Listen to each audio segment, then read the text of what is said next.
Welcome to the Brown Initiative for Discipleship and Evangelism. My name is Ethan Brown, and this is BIDE.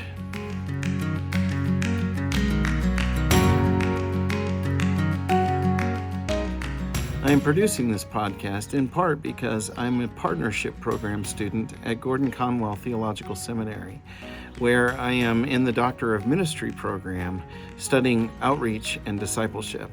The partnership program is an amazing program that allows students like me to graduate tuition debt-free. If you'd like to learn more about the partnership program, or if you'd like to become one of my supporters, either through financial support or prayer, I'll leave more information about the partnership program in the description below. Also, if BIDE is useful to you, please share it. I'd love to get this podcast out there. I want to make Jesus famous and do everything I can to support people talking to their friends about Jesus.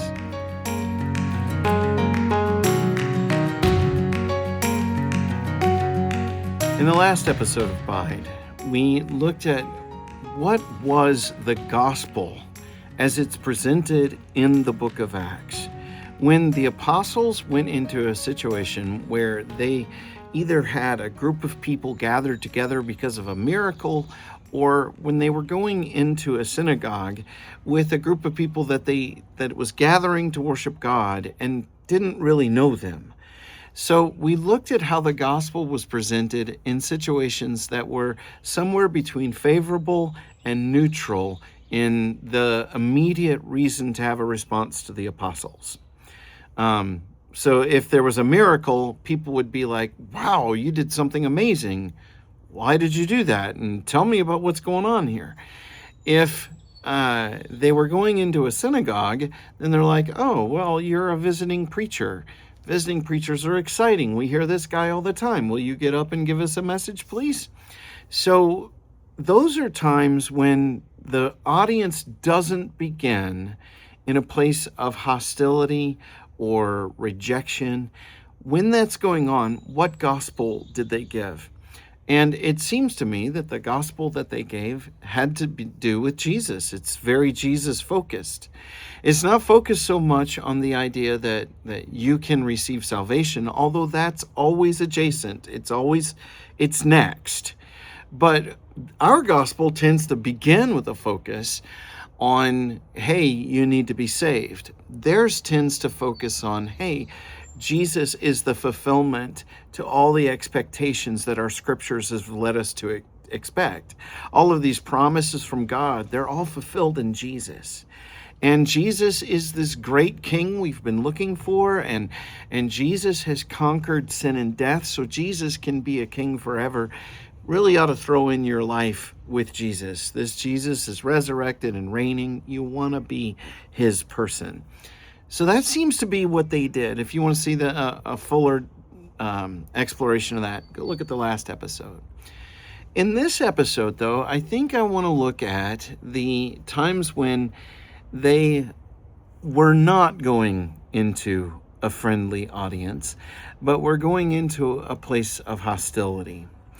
I teased that last time that I might talk about the defense speeches. I spent some time looking at them and think, yeah, this is worth looking at because there's something a little unexpected. There's a reason to do it. It seems to me that our culture is growing increasingly hostile.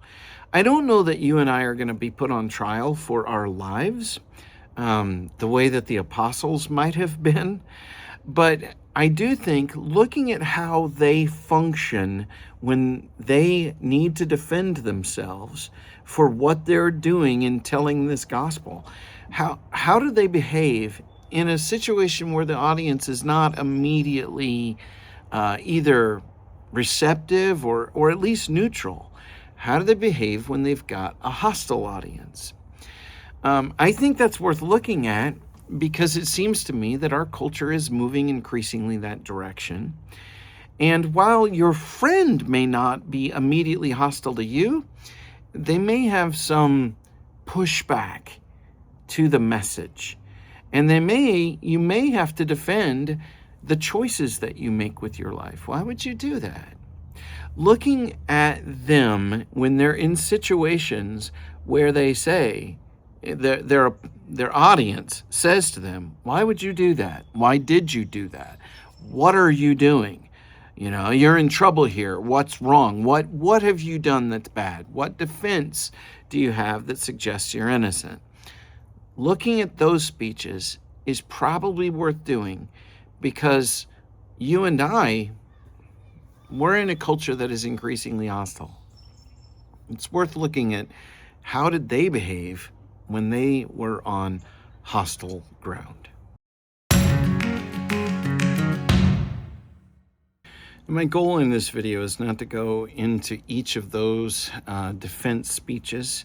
For one thing, that's an awful lot of Acts. There's 8 of these speeches in the book of Acts. Instead, I want to kind of look at their behavior, because I think the way that they behave is a little bit surprising. Sometimes less so than others, but throughout this whole thing, the way that they behave actually says way more to us about what our message should be, especially how to present the message when you're dealing with reticence or even hostility. What do you do when you're in that kind of setting? The book of Acts, it seems to me, is presenting these guys doing that so that we can draw some lessons from their behavior. I will say this, if you want to look at the material that I'm basing this particular episode on, let me give you a list. So if I were you, I wanted to find defense speeches in the book of Acts. Here's where I'd go. Acts 4, verses 8 through 12. And I think I actually covered that one in the last episode. But that's very definitely a defense. Peter actually gets up and says, look, if we're being called to here today to give an account for why we did an act of kindness to a beggar, and the reason that I called it a gospel presentation is he immediately shifts into gospel. We'll look at that one a little more and just slightly more detail. Let me give you the others. I say there's 8. One of these is probably not technically a defense, and that's the next one. In chapter 7, Stephen will give a sort of a defense. It's certainly a legal setting, and he's definitely on trial for his life, but he doesn't appear to really try all that hard to defend himself. The charges he's gotten are that he is speaking against the temple and against their way of life, and then he gets up and basically does just that.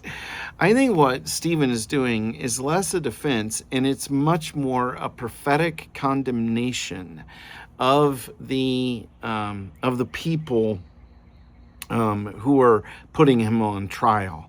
He does eventually get to Jesus in that, but only to accuse them of having killed him.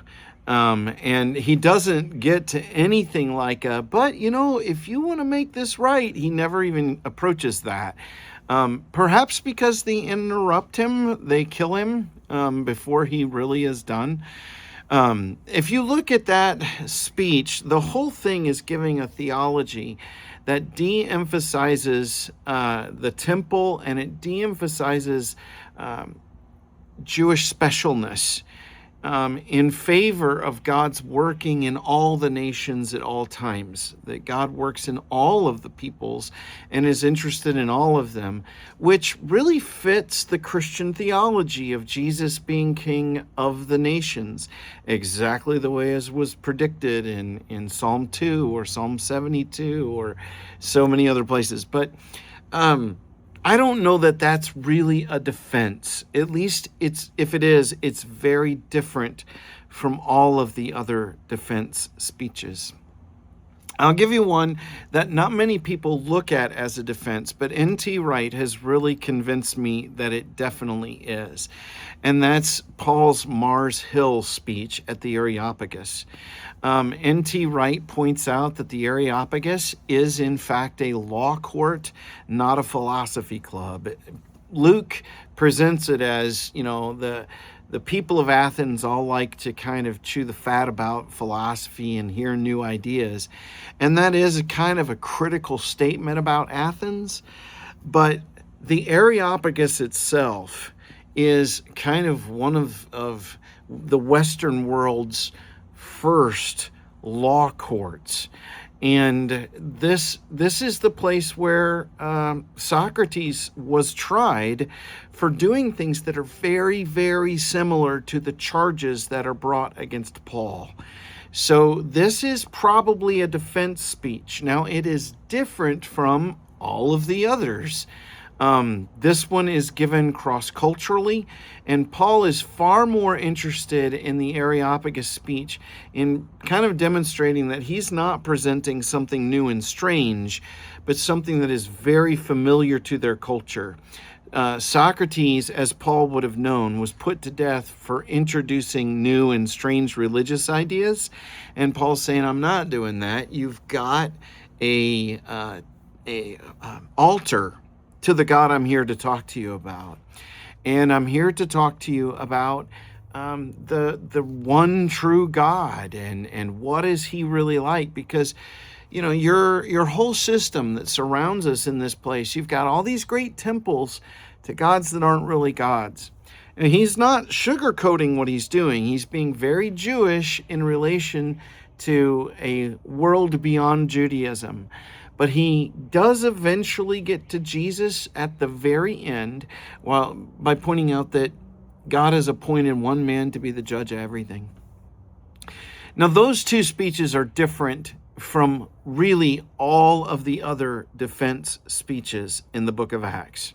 The remainder of them are all done by Paul, and they're all done in a rapid succession. We have chapter 22, chapter 23, chapter 24, chapter 25, and chapter 26. In all five, I guess I could have held up my thumb. In all five of those chapters, there is some kind of defense offered by Paul. In 3 of those chapters, Paul gives a real robust defense where he actually makes a speech. And all of those situations are very full of something that we'll look at in just a moment. In the others, Paul is going to use the legal system to use it against his accusers. He kind of demonstrates that it's okay to use the system for your purposes. So those are the places where I would look and see Christians dealing with a hostile audience. When they're in those circumstances, what do Christians do? I'm just going to highlight a few things that go on in those speeches.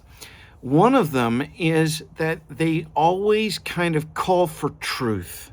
They call your attention as quickly as they can to the bizarre nature of the accusations being made against them, or the lack of content in the accusations being made against them. In the case of Peter, when he has healed a beggar and he's pulled in front of the Sanhedrin, it's worth remembering that this is the very same group that just a couple of months ago had Jesus in front of them on trial. So when Peter is kind of confrontational with that group of men, his life really is hanging in the balance. And yet Peter demonstrates an absolute lack of fear of that. And he immediately calls their attention to how absurd what they are doing really is. Jesus did not do that. He could have. It would have been entirely legitimate for Jesus to point out, look, I haven't done evil things. I've gone around doing good. So which of the things are you putting me on trial for? At an earlier point in Jesus's life, John tells us that he did just that. Are you going to stone me for which of my great acts are you going to kill me for? He could have done that again on the night he was in that kangaroo court, and he didn't bother. He remained silent. But Peter does do it here. He points out, look, the charge you've brought against us, why are we in jail? Why are we in front of you right now? If we're being called to account, realize what it is we're being called to account for. and kind of do some soul searching, because you've put us on trial for a miracle, an act of God. So you right now are in a situation opposed to God. Wake up. Paul does this far more thoroughly in his long chain, and it's a very long chain. In fact, it goes on for more than 2 years, where Paul has to give repeated defenses. He points out the vacuousness of the charge against him. And there's one of the times when he's before Felix, he doesn't get to his real defense where he explains what he's doing and what he's about. But he does lay out that, look, Felix, I'm really thrilled to have an opportunity to give my defense before you. And he goes through how he's been a good Jew his whole life. He's a good guy. And then he gets to, and I was bringing money to help here when some Jews from Asia, where are they? They should be here to bring a charge against me if they're upset about something. And or else these guys, they're here, they can tell you what the charges are, but I don't know what they even are. What am I supposed to give a defense for? So Paul brings very much to the attention that the charges being laid against him are empty. There's no content to it whatsoever. Now, with Felix, that doesn't really work. He does a little later in the chapter get to a point where he can give kind of a presentation of the gospel of Jesus, that Felix ought to put his faith, his allegiance in Jesus. But when he gets to what that's going to mean, it's going to mean righteousness and self-control. Felix freaks out and has him thrown in jail. But he brings him back and forth to talk to him. He finds him a very interesting conversation partner. But he basically wastes 2 years of Paul's life.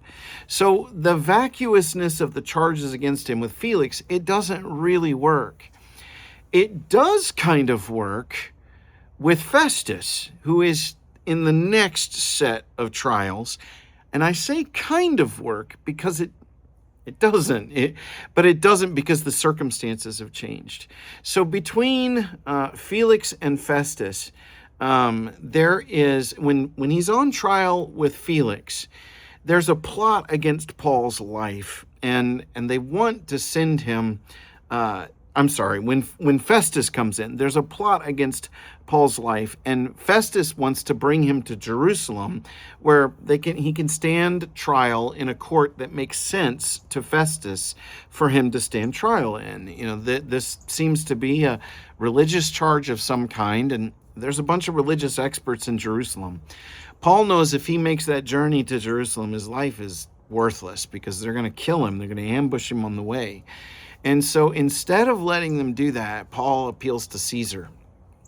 So by the time he really does get to give a presentation to Festus, Festus wraps somebody else in. He wanted those legal scholars in Jerusalem, the Sanhedrin and such. Can't get them because he's here in Festus's court. So he brings in Agrippa instead and gets to hear him there. But by the time he does get it, he even says to Agrippa, I don't understand what charges I'm supposed to tell. I got to send him to Caesar now. But I don't know what charges to present to Caesar. Caesar's going to want to know, what did he do wrong? I got nothing. I have no idea what to tell him. So the vacuousness of the charges against Paul, that is one of the things that the apostles seem to do when they're on trial, is that they bring things towards truth. When a charge is made against them that is unfair, they don't hide from that. They don't pretend that didn't happen. And they don't cower from it either. They say, well, let's explore what you just did. Let's talk through that. I think in terms of presenting our gospel, seeing them do that will encourage us in this increasingly hostile world in which we live.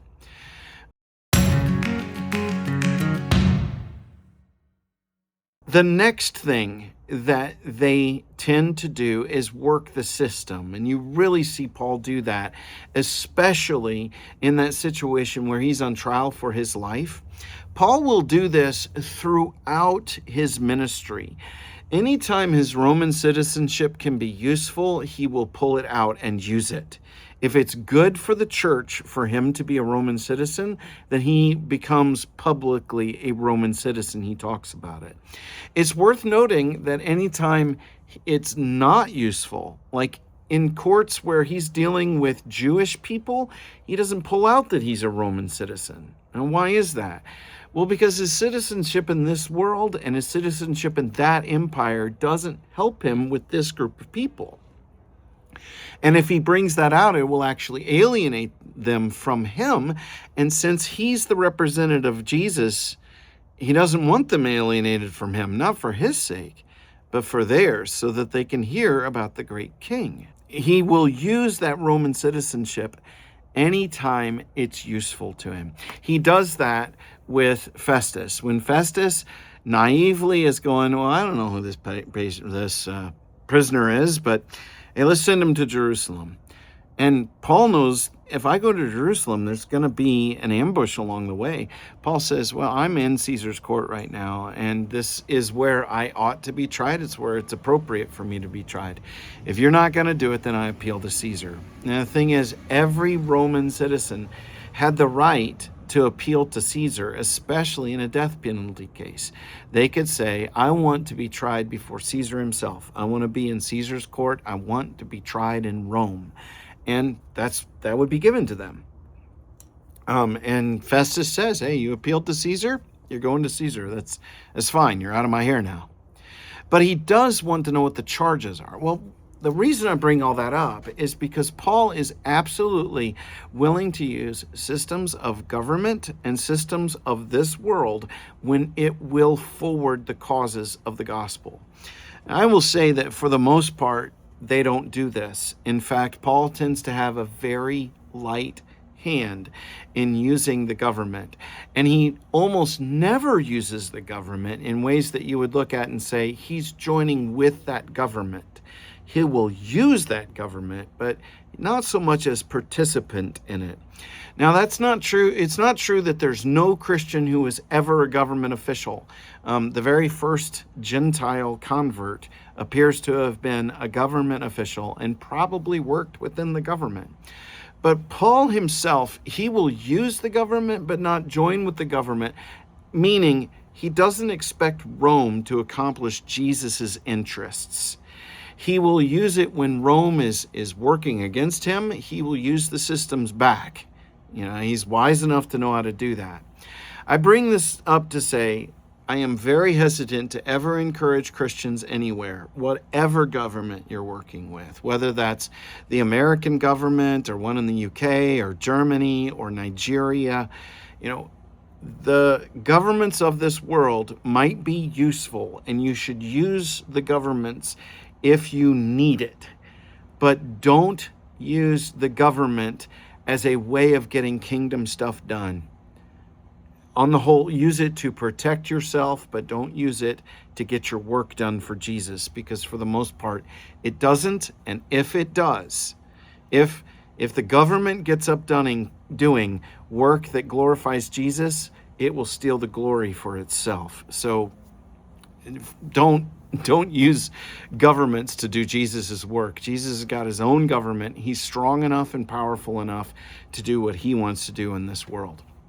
But if you're in a situation where you need to use the law, then use it to its maximum strength. That's what you see the apostles doing.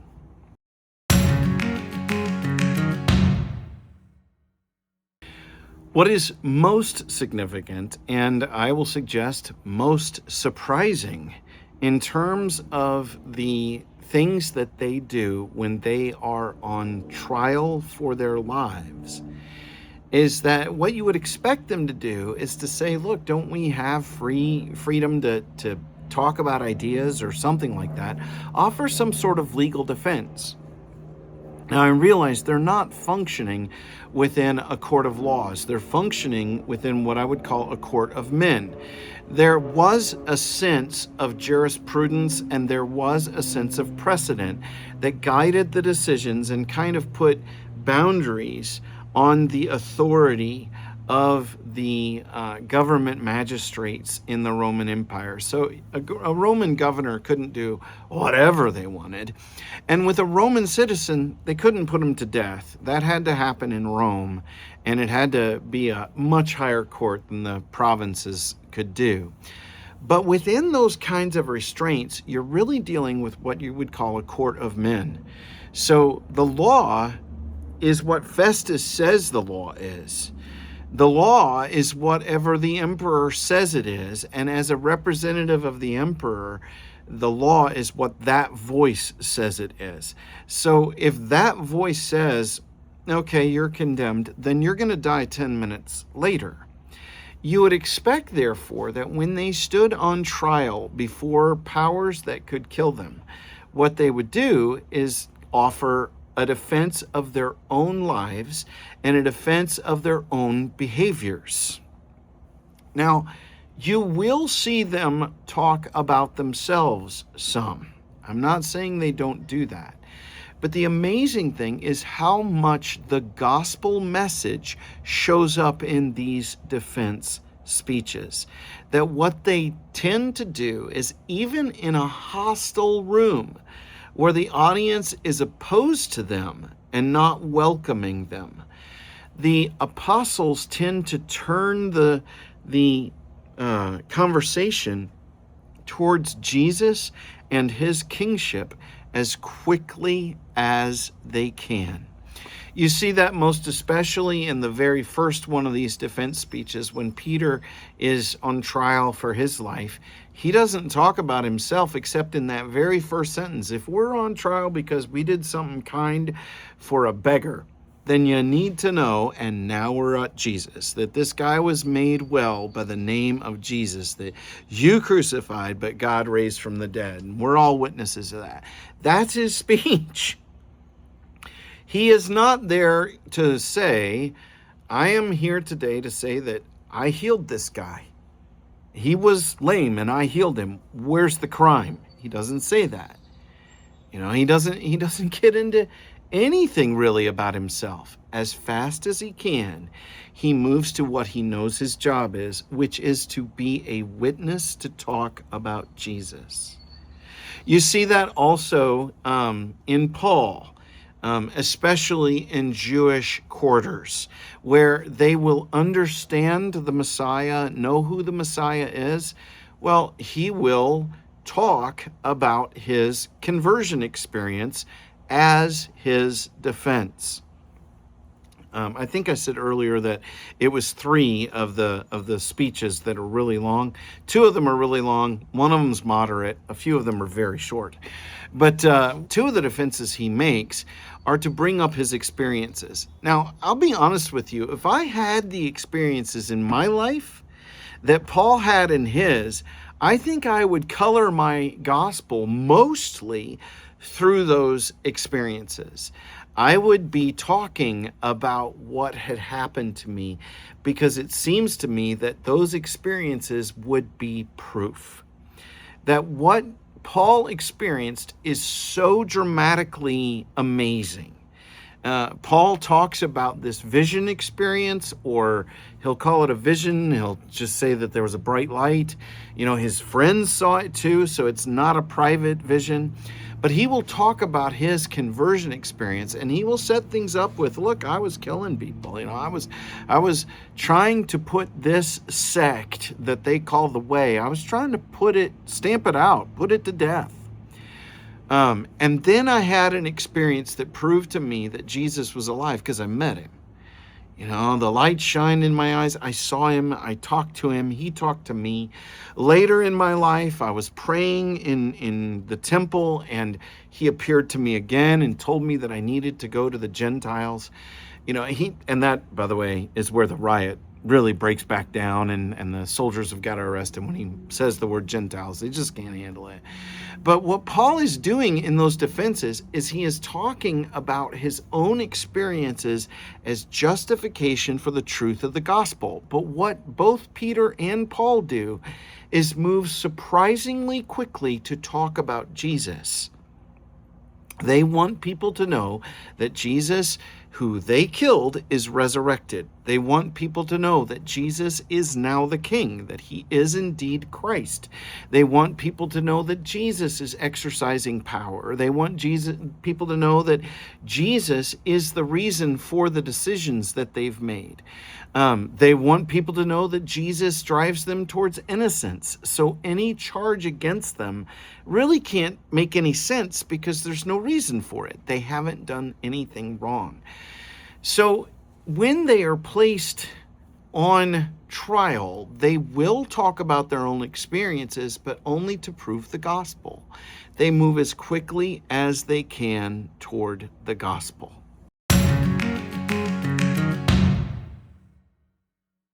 Now, what does all of that really say to us as we think about, okay, as I live in this increasingly hostile culture, where I'm supposed to be a witness to the truth of the gospel, but I live here in a place where people maybe don't really want to hear the gospel. They think they know it, they think they've assessed it, and they think they've rejected it. Really, they probably haven't encountered it, because an awful lot of the world is encountering a church that's mainly saying, look, you're a sinner, but if you will accept the religion I've got to teach you, then you can be forgiven of your sins, rather than Jesus Christ is the risen, reigning King, and he's still alive today. He's making a difference in my life, and he can make a difference in yours. Those are very different gospels. So the world, an awful lot of people have never encountered the gospel. So what do we do with their behavior when they live in a place where they are encountering not a neutral audience, not an approving audience, but a hostile audience? Well, I will point out a few things. One is that they speak. Now, of course, they're on trial for their lives, so of course they speak. And you are not likely to be on trial for your life. You might be, I suppose, but you aren't right now. You're not in America very often actually placed on trial because of your Christian faith. So that's probably not a deal. But you may be in a situation where you face hostility.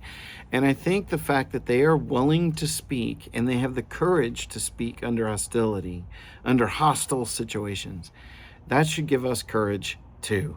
That we can draw our courage from the same place they did, because Jesus promised that when you're in those kinds of situations, you don't have to be afraid, because words will be given to you to speak. So speak out. Talk about Jesus even in situations that are hostile. I think also they would show us that it is good to reason with people who make unbounded accusations against our faith, unpacking the falsehood of what comes at us, reasoning with them and showing that that charge that you just made is pretty vacuous, pretty empty. Let me help you see why I say that. That's a good thing to do. Now, it's not evangelism, that's pre-evangelism, but if you can be capable of answering charges against us, like, for instance, Christianity is a force for evil, not good. Christianity reinforced slavery, for instance. Well, show me a place that gets rid of it throughout history as often as Christianity does.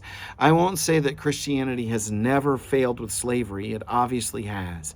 But Christianity includes the idea that human beings are fallen and prone to doing sinful, stupid things. But people don't own slaves because Jesus wants them owning slaves, even if that was an argument that was articulated at one time. But a thorough read of the scriptures and an understanding of Jesus's identity will say, no, it's Jesus that motivated people like William Wilberforce to abolish the slave trade. So when a charge comes at us that is truly vacuous, empty, and without foundation, when you hear it, it's worth saying, okay, how do I puzzle that? How do I undo that? How do I demonstrate that that's without foundation? That appears to be one of the prime strategies that they used when they faced hostile crowds. The next is that it is okay to use this world's systems. It's not okay to sit down with them, lay down with them. If you lay down with a dog that's got fleas, you're going to rise up with flea bites and with a flea infestation in your hair. So don't get in bed with the American government. It'll just put you in bad places. But to use the American government to defend and protect yourself is absolutely fine. Paul demonstrates that over and over and over again. It's absolutely fine, but there may be situations where you don't want to do it. If it will make you more credible and a better representative of Jesus to surrender your rights, it's better to surrender your rights than advocate for them and alienate people. Now, if you know for sure, I'm never going to win this person, then use your legal rights powerfully. They do. It is one strategy that they show. I will say of all of the strategies, it's the least effective and the least used. I would also say talking about your experiences with Jesus is really, really powerful with a hostile crowd. What that's doing is it's giving a sense of justification, and it's validating the truth of the overall message. So knowing, okay, well, why am I a Christian? How did that come to be? And what happened to me with Jesus since? How has Jesus changed my life? Being able to articulate that quickly and sharply in just a short amount of time, that will validate the gospel. And you see especially Paul doing that on multiple occasions.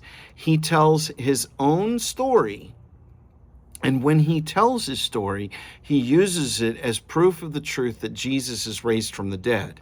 Now, in fairness, he actually talked with the risen Jesus.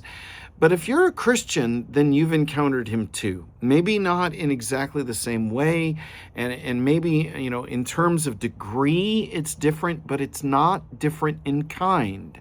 The resurrected Jesus interacts with Christians. So the capacity to be able to share your story, how it is you came to faith and why it is you believe in him and what he's done since he's been in your life, that is a good thing to do with a hostile crowd. And then the last thing I would say, that, and this is fairly universal, tell the story of Jesus. That is their defense.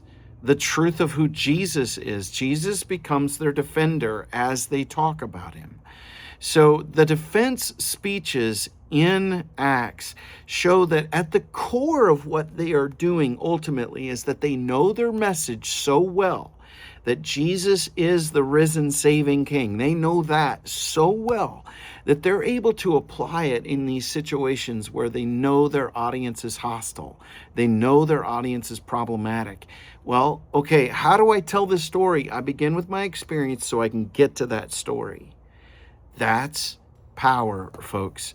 And I think that the defense stories in the book of Acts show them doing these things so that when people observe them in hostile circumstances, and then those people themselves find themselves in hostile circumstances, they can know something about, okay, well, how do I do this? How do I navigate this much harder terrain? It's really difficult to share the gospel in places where people are hostile to you. But if we're going to take the message into the world, we really probably ought to expect to encounter hostility all the way back in the Gospels. Back as far as, say, Matthew chapter 10, Jesus is already saying that the gospel is going to engender hostility when it's taken into the world. So we ought to be prepared for it, and we ought to do it. We ought to carry the gospel into places that don't want the gospel, because in those places we will encounter real hunger. We will definitely encounter hostility, but we will also encounter hunger, an emptiness, a longing after God, even if they can't name it as that. And we ought to do this because we're called to do this. This is what God wants us to do. because God loves the world. Even the world that's hostile to us. He loves the people trapped in those broken systems. And it's the gospel that rescues people out of them. So God wants us to do this because God loved the world so much that God sent Jesus. And Jesus sent us for the honor of Christ